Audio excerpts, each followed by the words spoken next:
Okay, my friends, welcome back to the church. It's a good place to teach and talk about this wonderful new medicine. In fact, the Spanish call Dr. Hammer's new medicine La Medicina Sagrada, the sacred medicine. So we are in the right place for that. Before we start, I please ask you to read the disclaimer.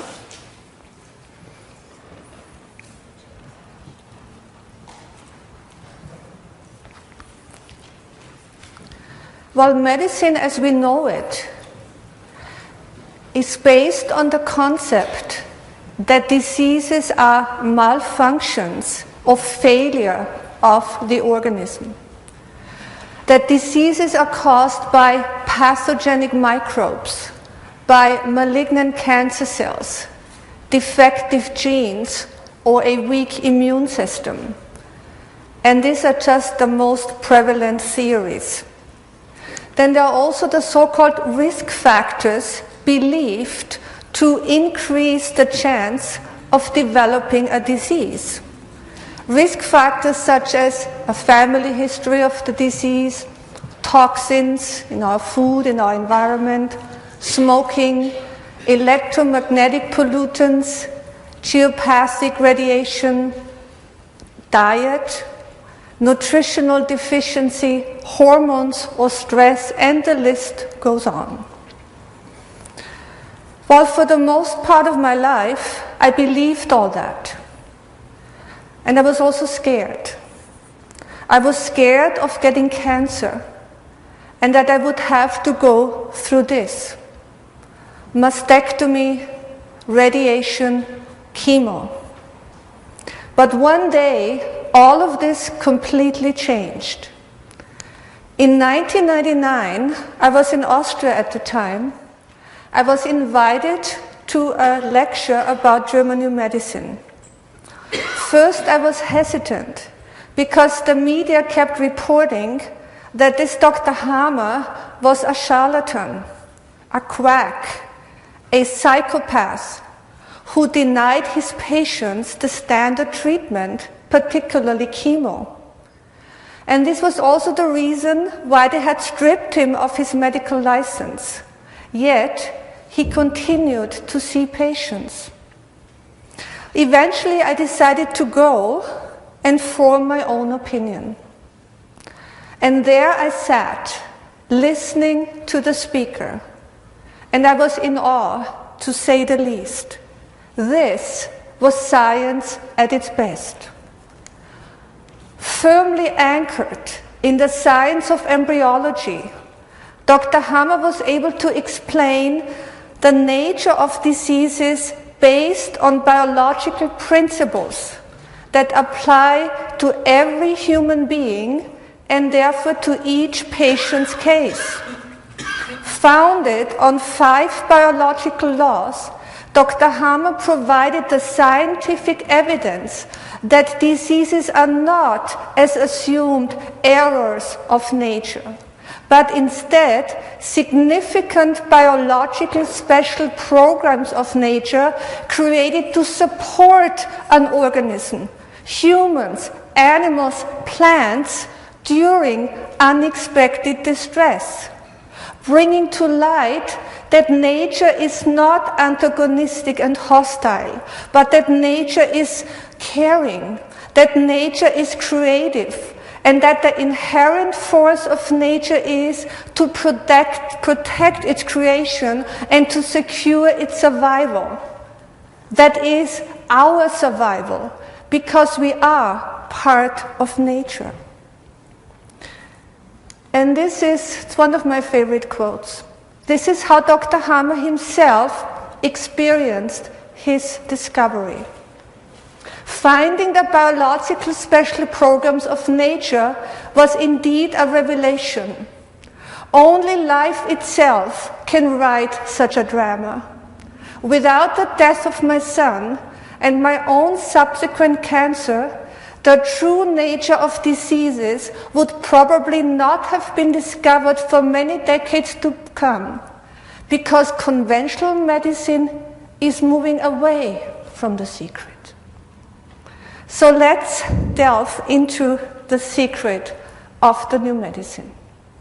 And I will first summarize the 5 biological laws, so we have the basics for our special topic tonight. Well, the first biological law states that every disease originates from a biological conflict.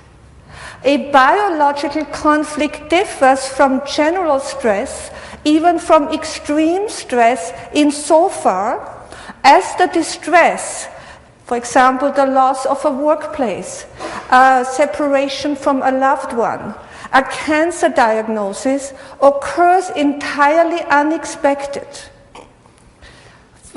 From a biological point of view, unexpected implies that the situation could be detrimental for the one who was caught off guard. So in order to support the individual during such an unexpected and unforeseen crisis, and in order to facilitate a conflict resolution, a meaningful special biological program created exactly for that situation is instantly activated. And this biological program involves the psyche, the brain, and the organ. Based on the studies of tens of thousands of brain scans, Dr. Hammer discovered that a very specific type of conflict always impacts in the same area of the brain. On a brain scan, we see this impact as a sharp target ring configuration. Here we have an example. Dr. Hammer further found that it is exactly this brain relay from where the disease and also the disease symptoms are controlled. So let's look at the example we have here. In this, on this CT scan, we see the impact of a conflict in the area of the brain that is called the motor cortex. The motor cortex controls our muscle movements. The biological conflict linked to the muscle is not being able to escape, not being able to run away, feeling tied down, feeling stuck, causing muscle paralysis. As we see, for example, in MS, in ALS, or the so-called Guillain-Barré syndrome. So what is the biological purpose of the paralysis? What is the significance of it? Well, in biological terms, the paralysis, the inability to move, is related or is equivalent to a fake death reflex. Because in nature, a predator usually only attacks a prey when it tries to escape. So the response is, since I can't escape, I play dead. The human brain is encoded with the same survival program.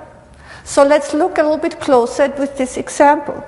On this brain scan, we see the impact on the right side of the motor cortex, precisely in the area that controls the left arm, because there is a crossover correlation from the brain to the organ, in this case from the brain to the muscles. This indicates that the person had suffered or experienced a motor conflict that involves the left arm. For example, not being able to push somebody away, not being able to defend oneself, feeling stuck with the left arm. Well, in this example here on this picture, we see how a distressing vaccination experience can trigger such a conflict. Okay, we see how distressed this girl is, and how she's held very tightly, so the picture really speaks for itself. Depending now on the intensity of the conflict, the symptoms can range from weakness of the left arm to a complete paralysis. And the symptoms will last until the mind has received the all-clear signal, so to speak. And this is the starting point of German New Medicine. While the view that diseases are caused by negative beliefs is nowadays very popular. Beliefs can make you sick. Negative thoughts create diseases. Diseases are diseases of the mind are the standard phrases. But the work of researchers like Bruce Lipton or Dr. Joe Dispenza in the field of biology or neuroscience are of great value in many respects. However, concerning diseases, their explanations are still locked in the old medical paradigm and in the concept that diseases are failures or dysfunctions. Dysfunctions on the molecular level, as Bruce Lipton says. But Dr. Hammer's research over the last 30 years clearly shows and demonstrates that the beliefs cause disease theory is invalid. And here is why. We humans share this biological conflict with all species. Like all living beings, we also suffer loss conflicts, separation conflicts, abandonment conflicts, death fright conflicts, existence conflicts, starvation conflicts, nest worry conflicts, territorial conflicts, sexual conflicts, attack conflicts, feeling stuck conflicts. Conflicts that threaten our survival, the safety of our domain, the bond with members of our group, or the group itself. While it is the psyche that registers instantly or instinctively such dangers. Of course, such a conflict is how we individually perceive such a conflict is highly subjective. It is determined by our social and cultural conditioning, by our knowledge, by our expectations, by our vulnerabilities, by our values and our beliefs.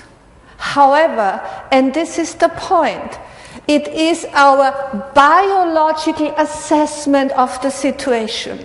It is our biological reading of the conflict that determines which biological program will be switched on.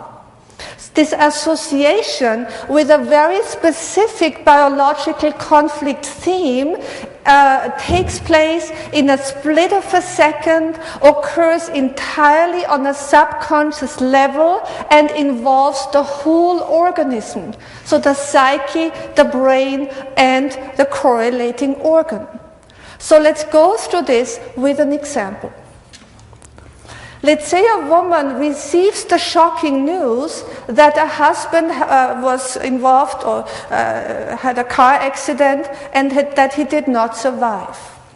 At this moment, she can suffer a loss conflict which involves her ovaries. She can suffer a separation conflict which involves the lining of her milk ducts in her right breast if she is right-handed. You see the details we have based on Dr. Hammer's work. Beliefs cannot explain that. A belief that I think I might get cancer cannot determine if my breast cancer develops on the right or left breast. This woman can also suffer, based on her shock, an existence conflict, which involves her kidneys, an existence conflict of how can I get by if he leaves, how am I going to continue? She can also have a starvation conflict in a sense of not knowing how to provide for herself, how to put food on the table, which will involve her liver. She can also suffer a nest worry conflict, being concerned about her children if there is no dad around. In this case, it would involve the breast glands of her left breast, which is for a right-handed woman the mother-child breast, because it is on the left side where a right-handed woman holds her baby, so her psyche associated with the left side, her child. Or she can suffer also a feeling stuck conflict. What am I going to do now? She can also suffer the feeling stuck conflict when she receives the shock of feeling like rooted in the ground. So it will involve the muscles of her legs. She might then experience weakness in her legs, or even more than that. So we see how important it is to know Dr. Hammer's work, so when we have such a shock and we have consequently symptoms, that we know exactly why these symptoms occur at this moment. So now, as soon as the biological association is established, the conflict-related biological program will be set into motion. And this takes us to the second biological law, which says every biological special program has two phases, provided there is a resolution to the conflict. So for those of you who are new here today, let's just review a few terms. Normotonia, sympathikotonia, vagotonia, these are terms that relate to our autonomic nervous system. All it really says is that during the day we are in a natural state of stress or in sympathikotonia. During the night we are in a natural state of rest, or in vagotonia. DHS stands for Dirk-Hammer syndrome. Dr. Hammer termed a biological conflict a Dirk-Hammer syndrome in honor of his son Dirk, whose unexpected tragic death was the reason why Dr. Hammer himself developed cancer and, which we know, initiated his research. And the moment we have such a DHS, the moment we have such an unexpected conflict shock, the normal day and night rhythm is instantly interrupted, and we enter the conflict-related biological program. So let's look what happens. The moment we have this DHS, the moment the program starts, so during the conflict active phase, the entire organism is now engaged in facilitating a conflict resolution. So beginning with the DHS, the autonomic nervous system switches instantly into a prolonged state of sympathikotonia, causing sleeping difficulties. So typically, we wake up at 3 o'clock in the morning and start thinking about the conflict. But there is a good reason for that, because the extra waking hours and the total focus on the conflict allow us to find a resolution to the conflict as quickly as possible. And this is highly important, because the shorter the conflict active phase, the shorter will be the healing phase.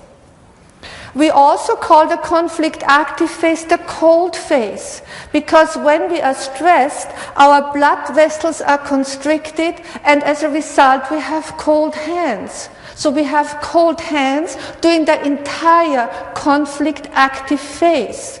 So from now on, you can start observing that. In other words, if you have cold hands for a longer period of time, or when you have such a conflict shock, your hands will immediately turn cold or become cold, which indicates now for you, I am in a biological program, which also means I should try to resolve this conflict as soon as possible in order to resolve it so the healing phase will be shorter.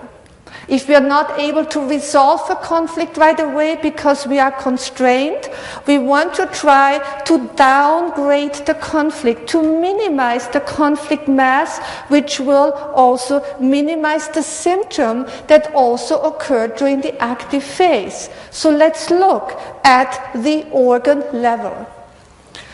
And I will explain this to you with the biological compass of German New Medicine.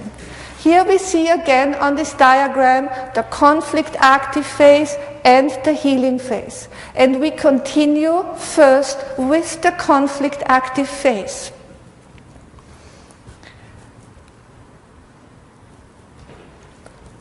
If more tissue is required, remember what I said, during the conflict active phase, the entire organism is mobilized in order to facilitate a conflict resolution. Okay?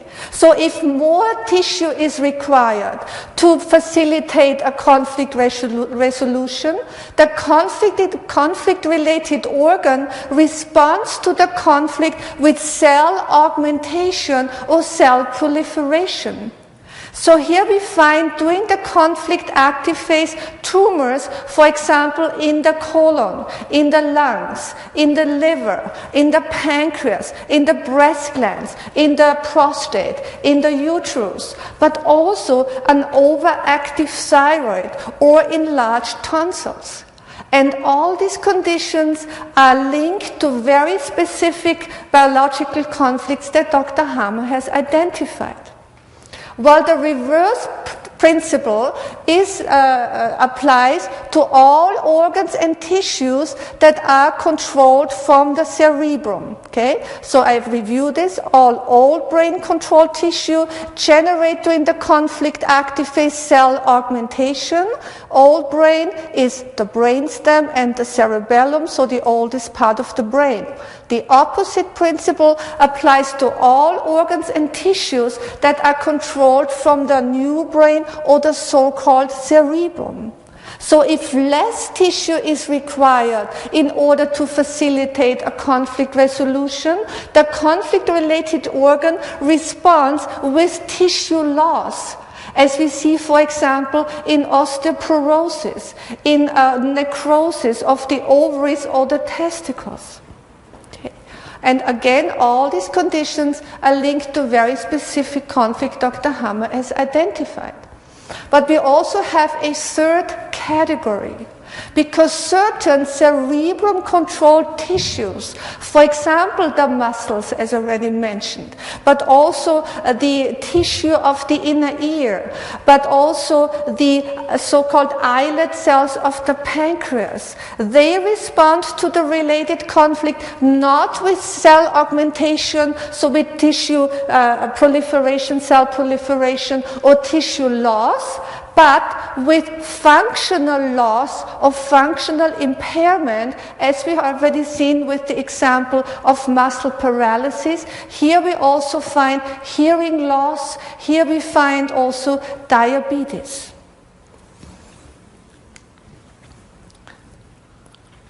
Dr. Hammer's research is closely tied into the science of embryology. Taking into account the development of the human organism, Dr. Hammer discovered that the correlation between the psyche, the brain, and the organ is also closely connected to the three embryonic germ layers, to the endoderm, the mesoderm, and the ectoderm. And it is the brain CT studies that tied everything together. By comparing the location of the brain relays from where the biological programs are coordinated, Dr. Hammer discovered that, comparing that location with the development of the fetus, Dr. Hammer discovered that all organs that derive or develop from the same germ layer are also controlled from the same area of the brain.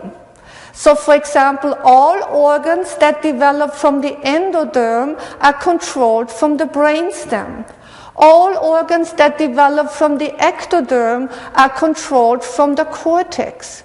And because of the innate connection with the psyche, every organ cell practically knows how to respond in order to facilitate a conflict resolution. For example, if a female suffers a nest worry conflict over the well-being of her child, the mesodermal breast gland cells controlled from the cerebellum instantly start to proliferate. The biological purpose of the cell proliferation is to provide more milk to the child in order to increase its chance of survival. And it is these additional breast gland cells that form a breast gland tumor. And even if a woman is not breastfeeding, this biological program is still activated because in biological terms, the female breast is synonymous for caring and for nurturing. So every female, whether mammal or human, is born with this biological response. It is a biological response that is encoded in the cells of her breast glands, in the brain cells that control the breast gland, and in the female psyche. And this is why breast cancer and all other cancers have existed since the beginning of life.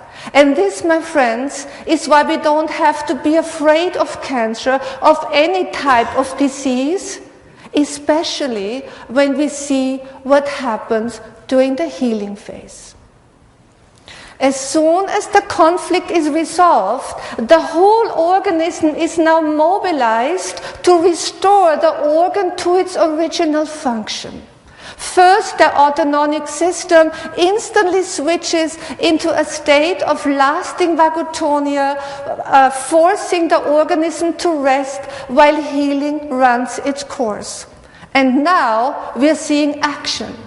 All additional cells that were generated during the conflict active phase are now broken down and removed. A cell loss that occurred during the conflict active phase is now restored, refilled, and replenished with new cells. And now we are seeing symptoms we are all familiar with. For example, fatigue, because the whole organism is now in a state of lasting vagotonia, so we are very tired. Fever and inflammation, because of the increased blood flow to the healing tissue. Swelling. Healing always occurs in a fluid environment, so where there will be swelling, swelling causes pain.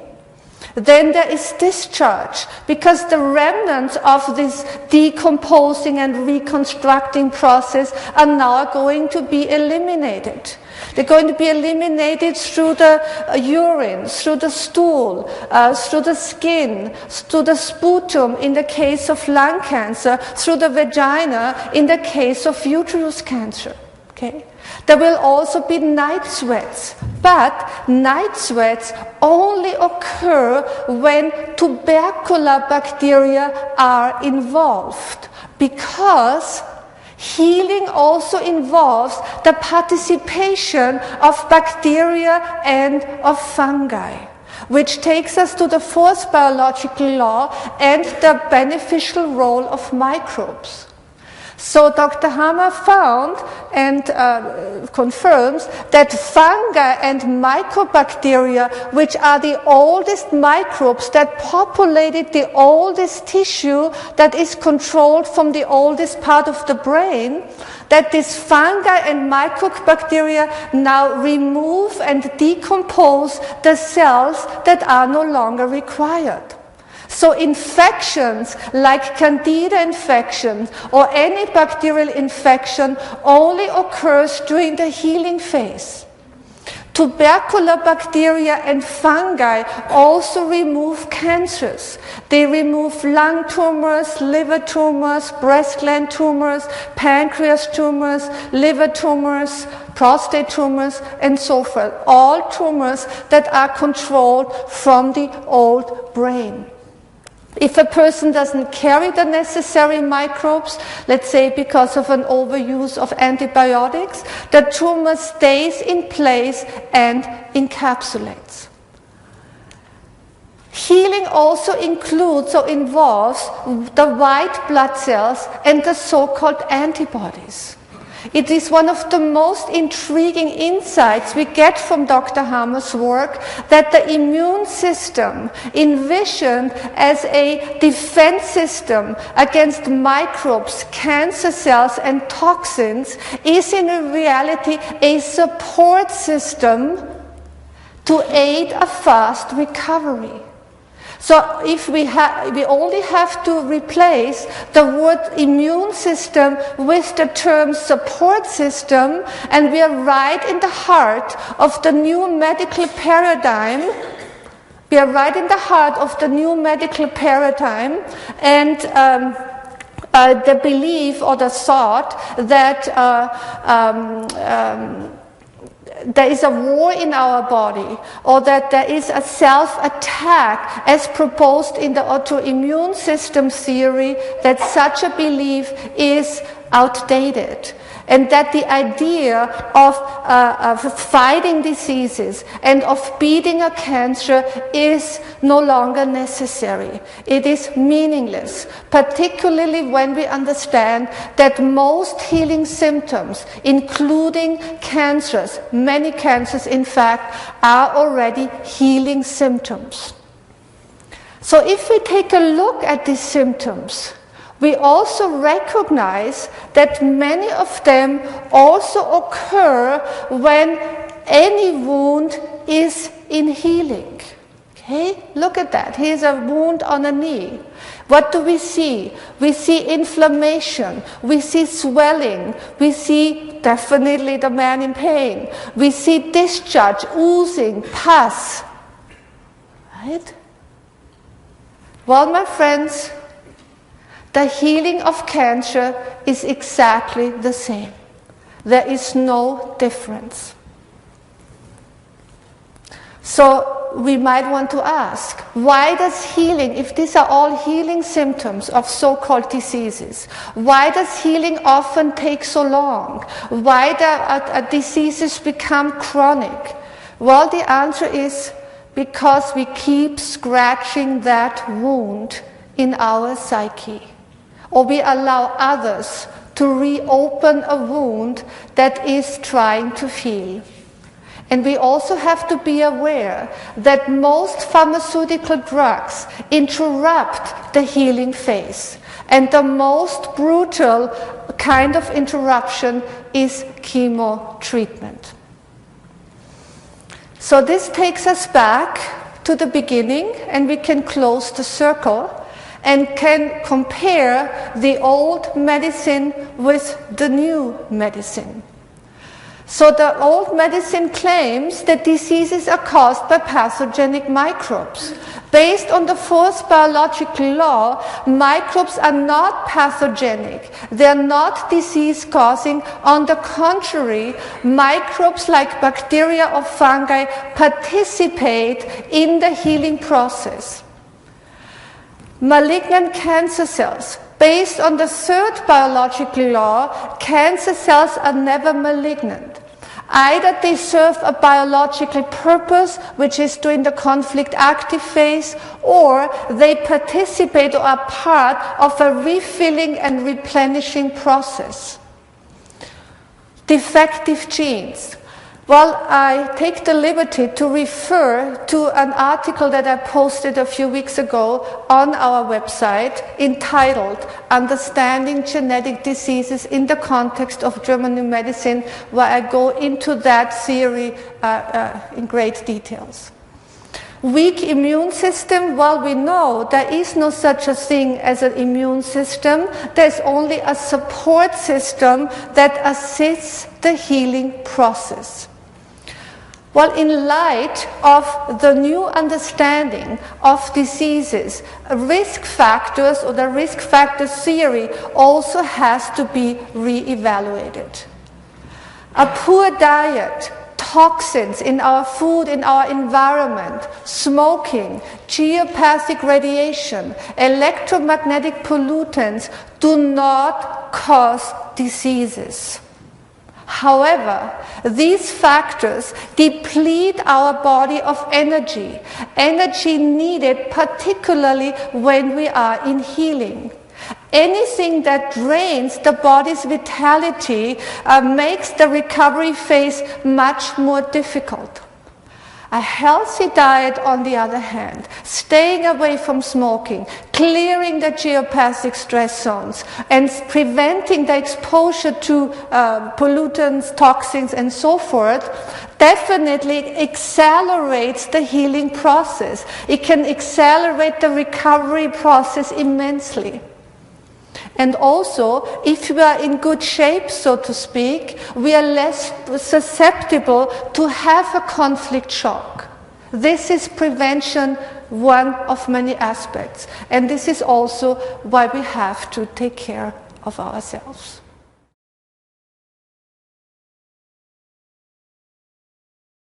Feeling abandoned, isolated, left out, or left behind is one of the most difficult emotional experiences.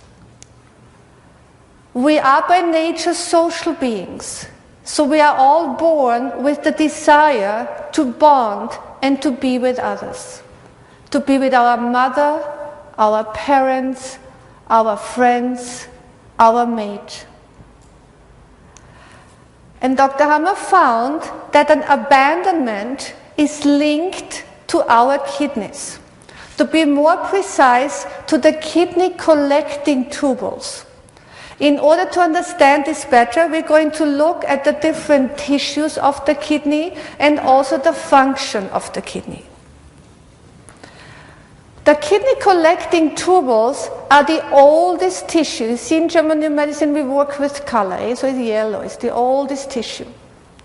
So the kidney collecting tubules are the oldest tissue of the kidney. They therefore develop first during the embryonic stage and derive from the endoderm, which is the oldest germ layer. And like all endodermal tissue, the kidney collecting tubules are controlled from the brainstem. The kidney parenchyma, here in orange, right? So the kidney parenchyma is basically the bulk of the kidney, and the kidney parenchyma is controlled from the midbrain, which is located between the old brain and the cerebrum, and the tissue derives from the mesoderm. The kidney parenchyma consists of millions and millions of nephrons that filter blood and produce urine. And the kidney collecting tubules, that's why they have the name, they collect the urine, and the urine flows through the renal pelvis to the ureter, the bladder, the urethra, and out it goes. And we want to keep in mind that urine consists of approximately 95% of water and 5% of urine substances, for example, or including creatinine. It is also worth mentioning that the salt content of our bodily fluids, notably of our blood and of the amniotic fluid, is the same as the isotonic salt concentration in seawater, namely 9 per mil. This is an indication that the human organism, and I emphasize organism, also originates in the ocean. The renal pelvis, or better, the lining of the renal pelvis is the youngest tissue of the kidney. It therefore derives from the youngest germ layer, which is the ectoderm, and is therefore controlled from the youngest part of the brain, which is the cerebral cortex. But today, we're going to concentrate on the kidney collecting tubules.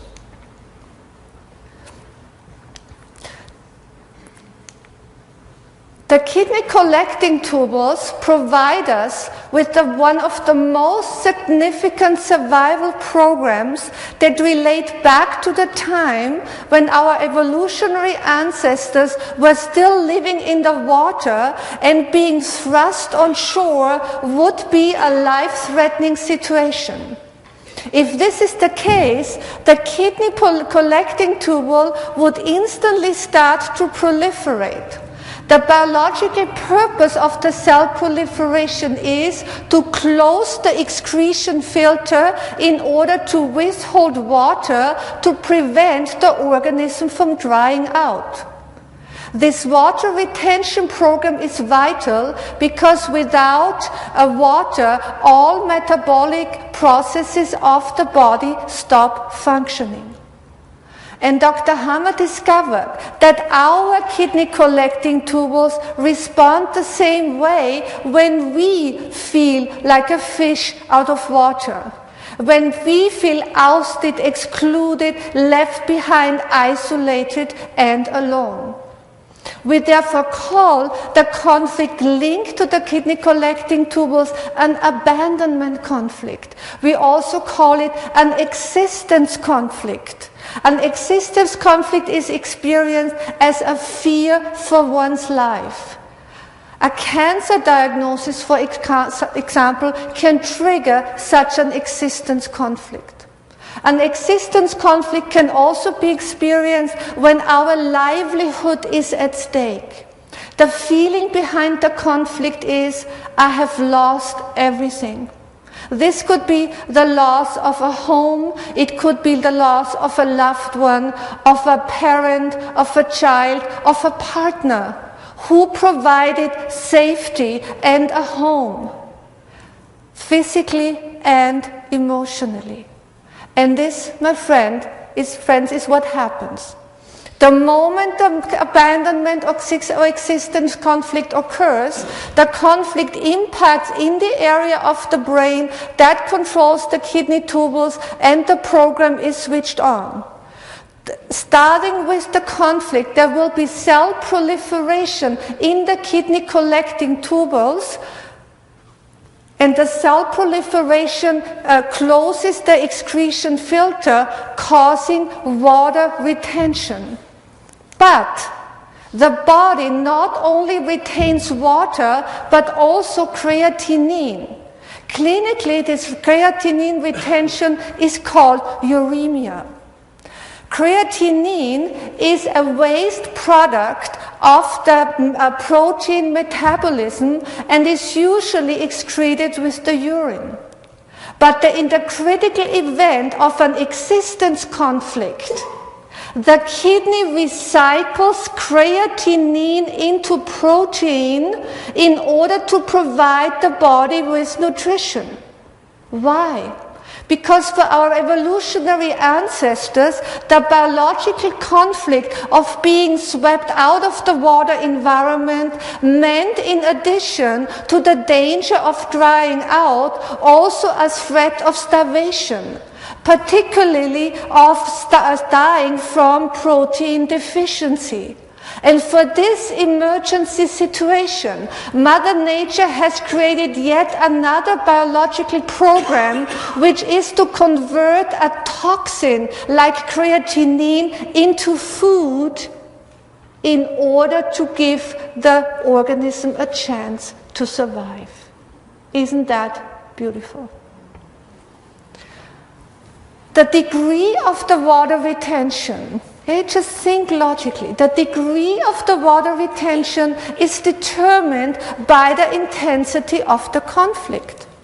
So for somebody who knows German New Medicine, so if we know German New Medicine, even a small abandonment conflict will now be noticed. We have a hard time fitting into our shoes, our pants are tight, the fingers are swollen, the rings are tight, the socks show marks on the legs, and we urinate less. Because of the decreased urine output, the urine is concentrated and deep yellow. So this is a good way to observe a kidney collecting tubule activity, or the activity of such a program firsthand. Water retention also causes weight gain. 1 liter of water weighs approximately 2.5 pounds. So if we start gaining weight, or although we exercise regularly and haven't changed our diet, so if we start gaining weight and have a hard time losing weight, then an abandonment conflict is most likely in the picture. If with an ongoing intense abandonment conflict, a person can gain a considerable amount of weight, the water is basically stored in the fat cells. So independent of the calorie intake and even without overeating, a person can gain a lot of weight. The reabsorbed water basically inflates the fat cells. This has nothing to do with a wrong diet. Somebody who is born with less fat cells than average, this person will retain less water and as a result will gain less weight, but this is really the only difference. Dr. Hammer's work and research also explains the increasing number of overweight children. Children are very vulnerable, especially when they are little. Children suffer abandonment conflicts when they're put into daycare, when the parents don't have a lot of time for them, when a new sibling is born that gets more attention, when they feel unwanted, when they don't feel part of the pack at home, of the pack in kindergarten, of the pack in school. Abuse, physical abuse, sexual abuse by a family member can cause severe abandonment conflicts. Children also suffer abandonment conflicts when a family member leaves. For example, if a grandparent dies, or if one of the parents moves out. We see a lot of this. So we look at this from a completely new perspective.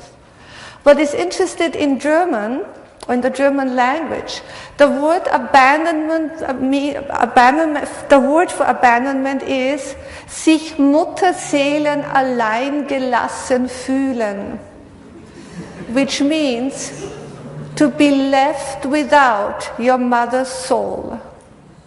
How true is that?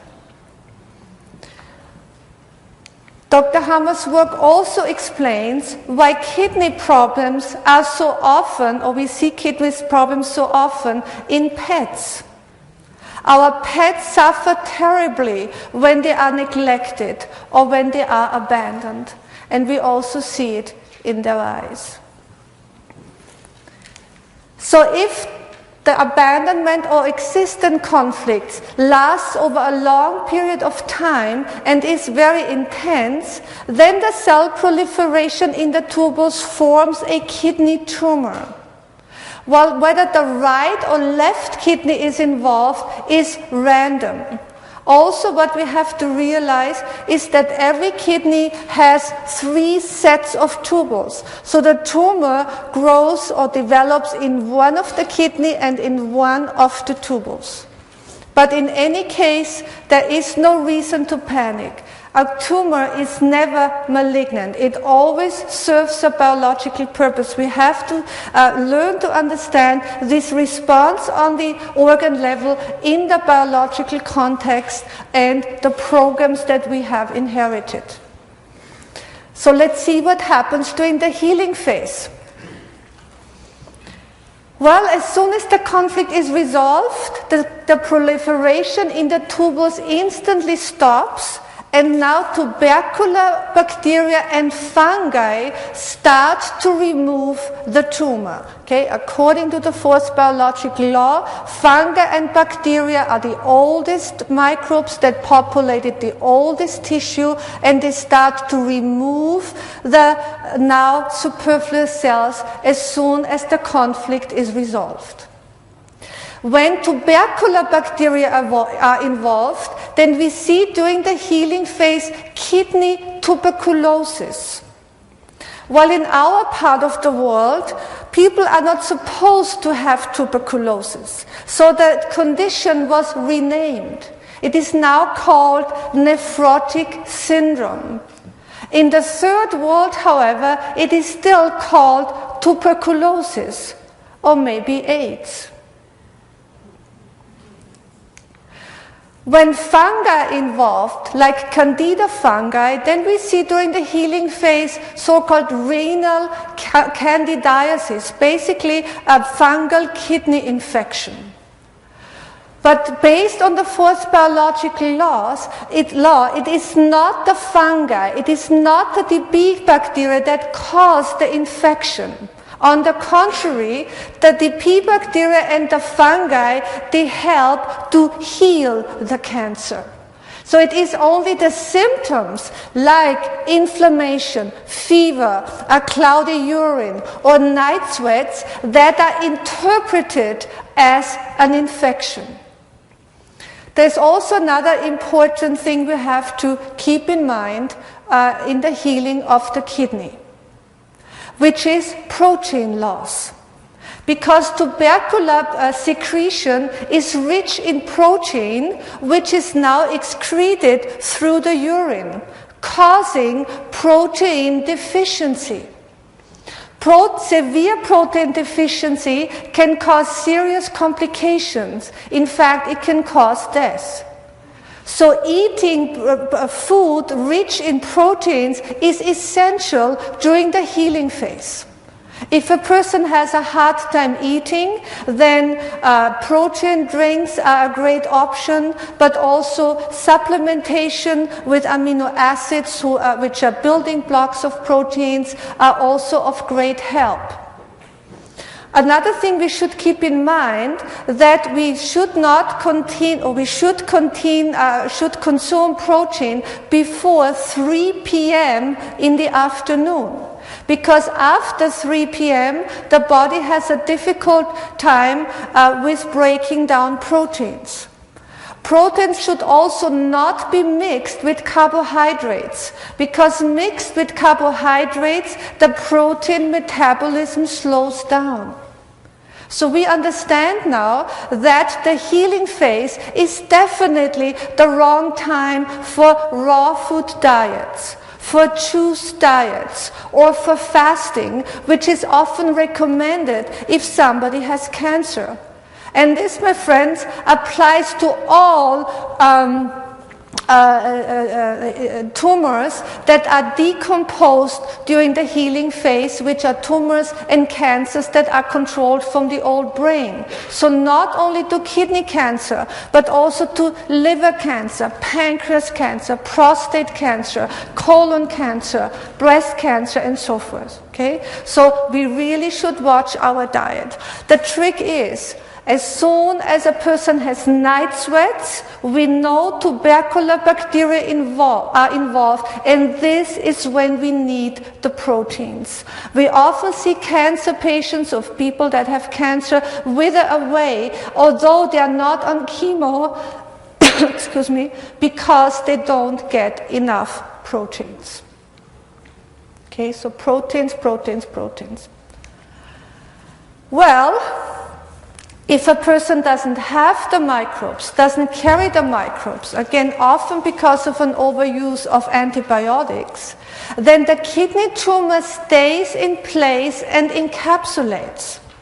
Well, this would mean, in theory, that the water retention stays forever. But this is not the case, because detoxifying the organism, which is one of the main functions of the kidney, is way too important. So as soon as the conflict is resolved, okay, the body uses the other kidney or the other tubules to release the water. And this is when when people resolve abandonment or the existence conflict, at the moment of the resolution, people start peeing, and it could be quite a lot. So you can start observing this from now on. That all of a sudden you have times a day where just a lot of being, you gained weight before. Now you know that this is connected with feeling abandoned, having an existence conflict. There is a bill in the mailbox. You say, oh my God, how am I going to handle this one? We feel ignored, not understood. And all of a sudden, as I said, we gain a little bit of weight. And when it's resolved, it's going to be released. Yeah, this is a diagram, a German New Medicine diagram, that shows the organs that are controlled from the brainstem. I'll just give you a little bit of an idea here. We see right in the center of the brainstem, right in the heart of the brainstem, of the oldest part of the brain, is the control center of the prostate and of the uterus, which are the organs that secure procreation. We also see here the control centers of the organs of the alimentary canal from the mouth to the rectum, beautifully arranged in a ring form order, starting on the right with the pharynx, so the mouth area, esophagus, stomach, liver, pancreas, small intestine, large intestine, rectum. So beautifully arranged in a ring shape. And here on top here, we have the control center of the kidney collecting tubules. The right kidney collecting tubules on the right side, the left on the left. Because there is no crossover correlation from the brain to the organ. So if a person has a kidney cancer in the left kidney, it shows on the brain scan on the right side. If the kidney tumor is on the left, it shows on the left. And here is an example. Okay? This brain can shows, we see this beautifully, we see the white glia pockets. This is phase B of the healing of a kidney cancer. On a brain scan, this shows as white glia pockets. Conventional medicine would diagnose this as a brain tumor. Okay? I explained the nature of brain tumors already in a previous lecture. It is also now, as you probably know, on the website, the recording of that, so you can go there and watch it. But here we see beautifully, we see on a scan what is happening. So good news, the kidney tumor is in the last part of healing. The abandonment and existence conflict has been resolved. The person has no longer the difficult phase, which is the swelling and so forth. Okay. Another part. In German New Medicine, we call the conflict that is linked to the kidney tubules also a refugee conflict. People of an entire region can suffer such a refugee conflict. For example, if in regions where there is war or if there is a natural disaster. These are the real refugees. Just think like a fish out of water. These are people that have to be on the move, away from home. So when we hear reports that there are tuberculosis outbreaks in refugee camps, now we understand. Because it is in the camps where people find a shelter, which is basically the resolution of the conflict. This also explains why tuberculosis, not nephrotic syndrome, why tuberculosis is so dominant in the third world. Existence conflicts, a fish out of water, on the move, abandonment, refugees. Those are the small refugees, literally. Children can suffer a refugee conflict after their parents separated and they have to shuttle back and forth between mom's place and dad's place. Children suffer refugee conflicts when they have to change school or when they have to move and have to leave their friends behind. We can also suffer a refugee conflict in our own home. And I want to share with you a case or an example of German new medicine in practice. This is about a man who suffered a refugee conflict every time relatives were visiting, because he had to move out of his office, and his office basically turned into the guest room. So when the friends or the relatives were visiting, he had water retention, and after they have left, he had night sweats. So he couldn't figure out what the pattern was, what was going on. But with learning German new medicine, he immediately was able to make the connections. So what was the resolution? The resolution was in this case, finding an arrangement, finding a compromise that suited everybody who was involved. And this stopped the symptoms. With German new medicine, as we see just with this small example, we are really in control. Because we know now why we have a symptom, why we have the symptom now, to what type of conflict the symptoms is connected. If the symptom is a conflict active symptoms, or if it is already a healing symptoms. Okay? And we know the biological significance of it. And we know that we don't have to panic, and we don't have to be scared. I'd like just to show you, share with you, here, basically as a slide, the scientific chart of German new medicine. Okay, you can go on our website, learninggnm.com, and there's a lot of explanation. Also, you can order it from there. So basically, the scientific chart, this is the wall chart, quite large, shows all organs according to the 3 embryonic germ layers. Okay, the endoderm yellow, the mesoderm orange, and the ectoderm here in red. It also shows the organs. It shows the symptoms that occur in the conflict active phase. It shows the symptoms that occur in the healing phase. It also indicates the biological significance of it and what things we have to watch out and so forth. The scientific chart is also in book form. There's also diagrams with it. I just thought I'd let you know, because this is what people actually use when they learn the work. Because we have hemorrhoids, or we have a skin rash, or we have a sore back, or we have a sore ear. We look it up on the chart and say, aha, this is linked, oh, this is why this, and this has happened, and we are in control of making changes and act like a GNM person.